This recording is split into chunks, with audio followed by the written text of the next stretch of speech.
Hey YouTube, it's Mike Pen Gangster here, and today I'm bringing you guys a video on the market.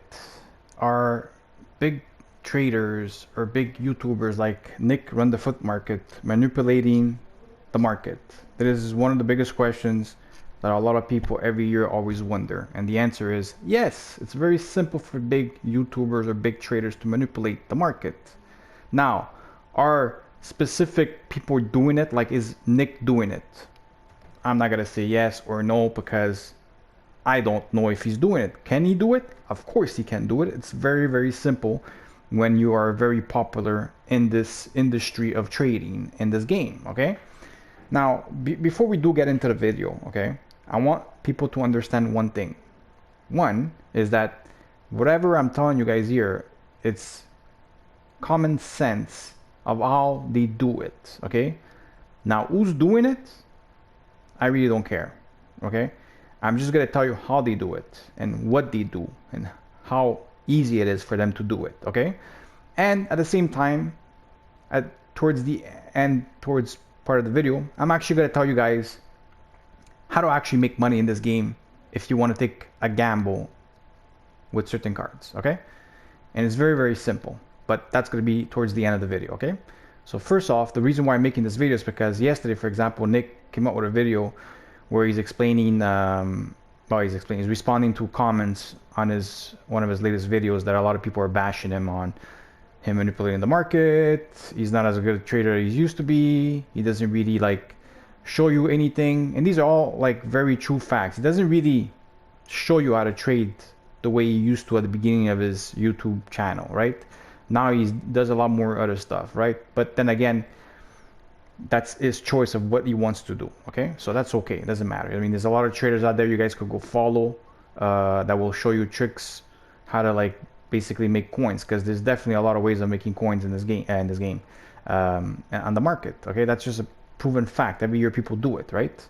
By the way, I'm drinking my coffee, so you guys are gonna hear me zip. Hopefully you guys don't get bothered by that.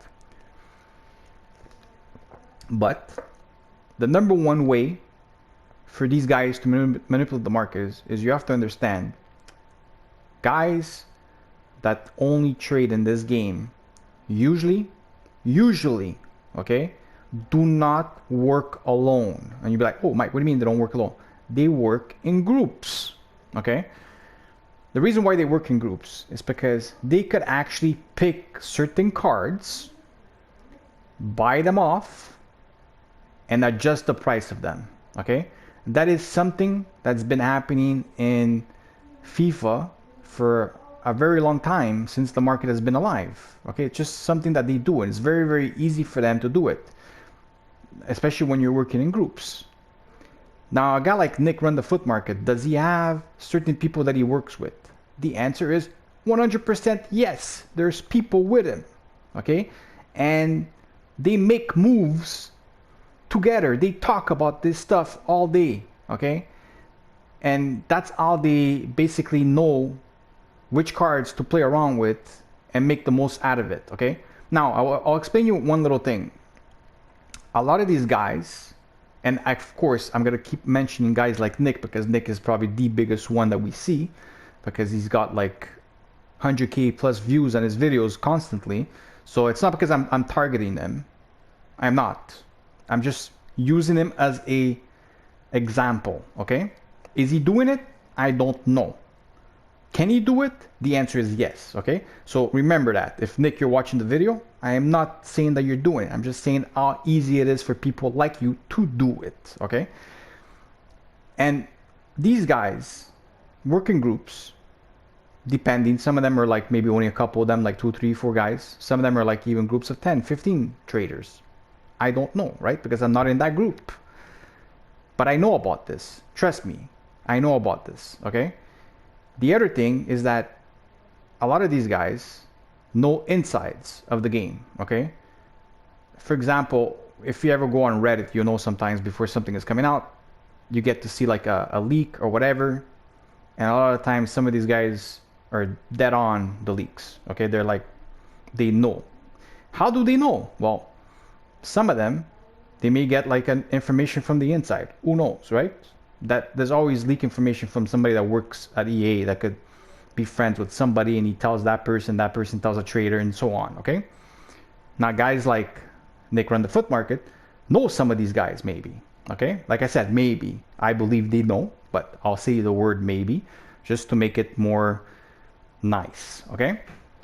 And they also maybe know people, oops, sorry about that, that are good at hacking the information about the games, like their codes and stuff like that, and their data, to find out certain things like this, okay? And automatically, when they know these things, they have an upper hand on certain cards for them to manipulate these cards and make money. Now, do they actually have to tell the audience to buy these cards for them to manipulate the market? No.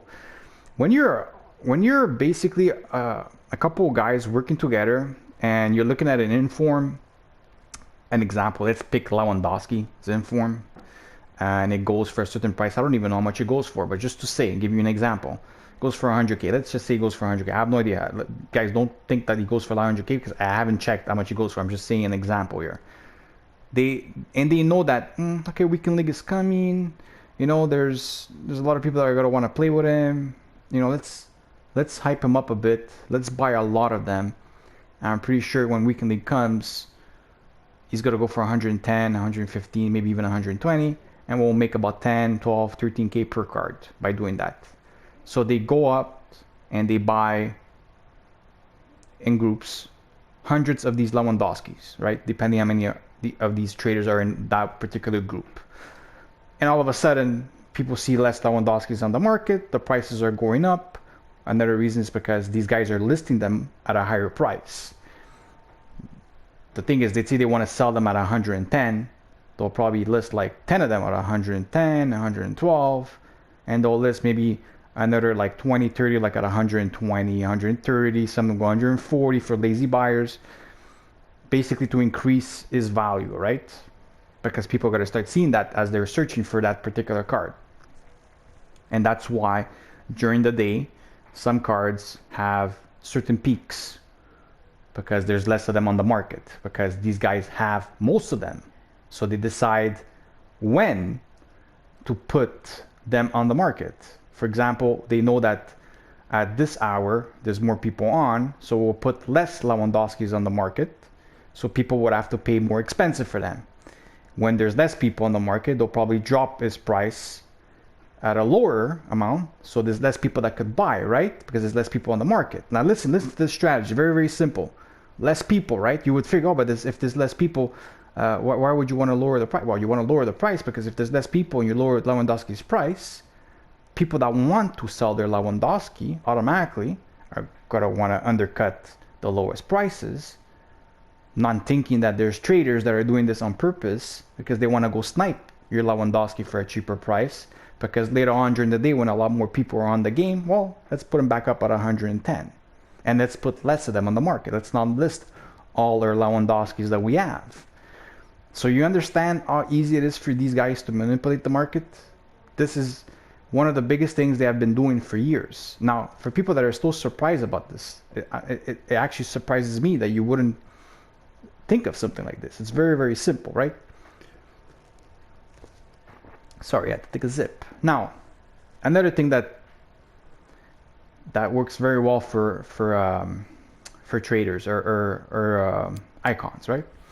So now I'm actually gonna show you guys a few little things, okay? For example, I put a list of certain guys that I could afford, of course. Always pick the ones you could afford, for example. And I look at their price on a daily basis. For example, I go look at Rio, his 88 version. Ah, fuck, I deleted that one. I didn't want to do that, so I clicked triangle instead of square. So let's go look at his baby card, okay, for example. So I know, for example, like the lowest one I see right now was 915, okay? And yesterday, the lowest one I saw was 913, okay? That's the lowest one of yesterday and the lowest one I see right now. So right now he's at his lowest. But then again, I also seen days, for example, or time during the day where a guy like him is like 1,000,000 coins at his low, okay? So if you would buy a 915 and you would wait later on during the night when he's like 1,000,000 coins, when there's only maybe like half of these that are on the market, you're gonna probably end up selling them overnight for 1,000,000 coins, and you're gonna end up making 40, 50K off them from from your initial buy of 910, I mean 8, yeah, whatever it is, 910, 915, right? 30, 40k profit. Now this only works for people that have a lot of coins, of course, right? Because if you only have 1,000,000 coins, you can only afford one reel, and you're only flipping one of them during the night, and you only make 40k off one, right? So is it worth trading with icons when you have a low amount of money? Hell no, okay? It's not worth it. But it's definitely worth it during the day, buying certain cards that are very meta. For example, let's go with the left backs and right backs. I was looking at Semedo, for example. Okay, right now he goes for around 41k. Maybe he went up 42k. So for example, during the day, a guy like Nelson Semedo is easily selling for 41, 42k, right? Now don't go buy him right now. I'm just giving you an example. The video is going to come out today, right? So look at him. He goes for 40k. Look at his price tonight. Okay? If you see his price is more around 44, 45k, and you're buying them at 40, 41k, well, you're making about 3k per card, right? So if you want to take a gamble and say, you know what? I've been following Nelson Semedo, and I know that right now he's at his low, and tonight you'll probably go back up to 45k. So I do take all my coins and I gamble on Nelson Semedo. Now whenever you do this with gold cards, you got to remember that you're buying them now and you're selling them tonight. You want to get rid of them the same day. You don't want to keep these cards. You want to flip them overnight, and that's it, okay? And every time you're doing this, you are gambling. The thing is, whenever you're right, you can make a lot of coins doing it, depending on how much coins you have. If you have 1,000,000 coins and you're buying Semedo at 40k, well, you're going to be able to buy at least 20 some of them. And if you do that 20 times, it's a 3k profit per card, that's 60k overnight. Some people say, well, 60k is not a lot of money. That's a little example of a particular card. There are some cards you'll make more. Some cards you'll make like 5, 6, 7, 8k overnight. And if you buy 20 of them, well, you just made 160k profit overnight. Now, if for people that understand the game, making 160k profit in one single night is a lot of money in this game, because sometimes you play the whole week, you get your rewards, and you make 100k. Okay, that's with your division rivals and your foot champions.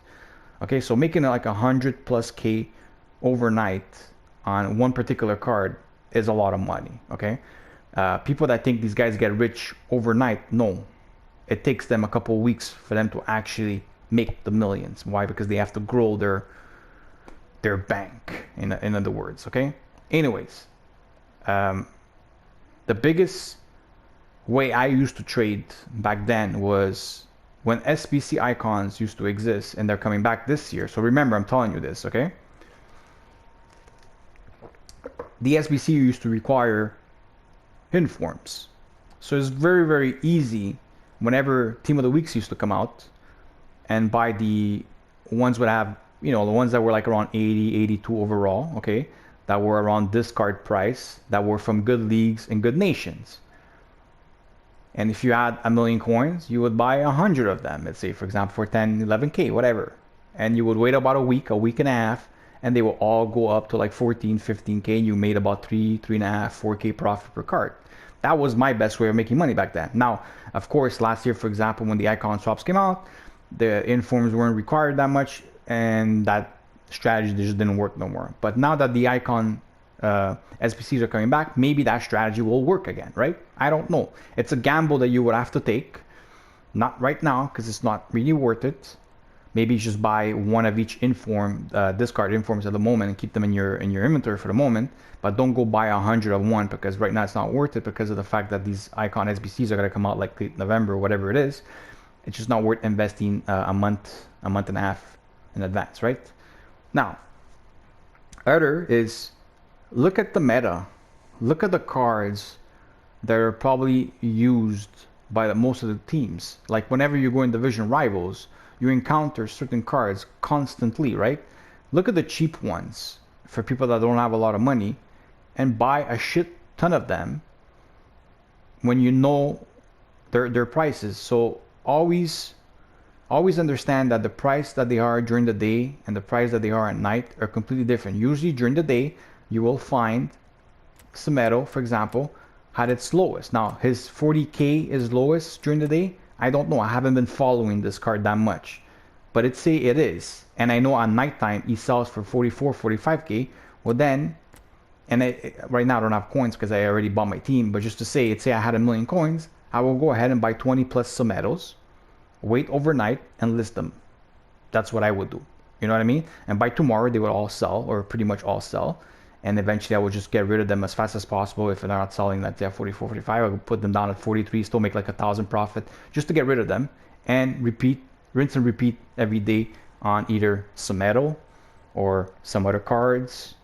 Eventually, you'll find that particular card that works well for you. Anyways, hopefully in this video, I explained it the best way I could so people understand the strategy behind it. Okay, hopefully you guys enjoyed the video and I wish you a good day. Bye bye.